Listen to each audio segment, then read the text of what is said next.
PLATO is a national organization that was started in 2010 by a group of us who were interested in bringing together people from all around the country who were working in pre-college philosophy. The 2015 conference was at the University of Washington in Seattle.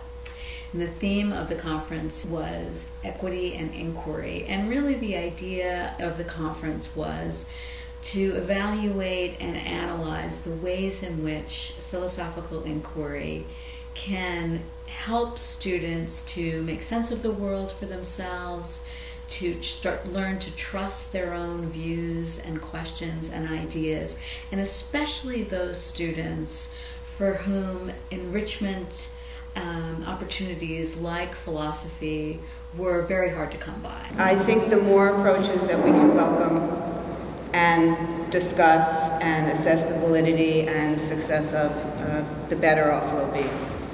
I think that the philosophy that we consider to be educational isn't necessarily synonymous with schooling. And so another scope on this wheel might be to conceive of philosophy as something that need not necessarily happen in schools for us to bring philosophy to children. I think that one of the goals of PLATO ought to be giving high school teachers the resources and assessments and tools to conduct meaningful research within their high school classrooms. The parents are completely on board with it. So that's, I think, an important resource that maybe we could mobilize more. The teachers that I work with say these kids start asking questions in math and in kindergarten they don't really separate anything, but in their other subjects, and they find that they get stuck and they say, that is a philosophical question, let's talk about that. The forces to depress philosophical instinct and inquiry are very strong, and I think what Jana's point is kind of like, how do we get forces to increase the dignity of knowledge, to increase the love of real learning?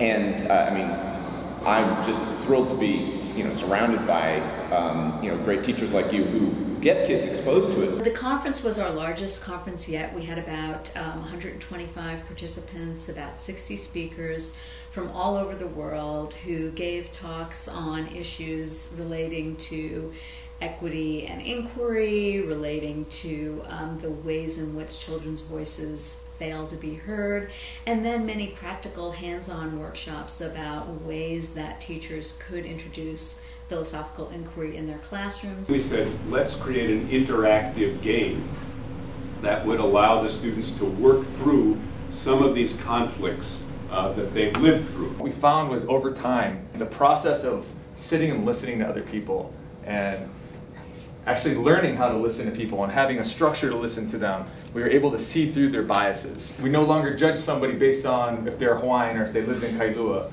but we saw them as a person who had a voice.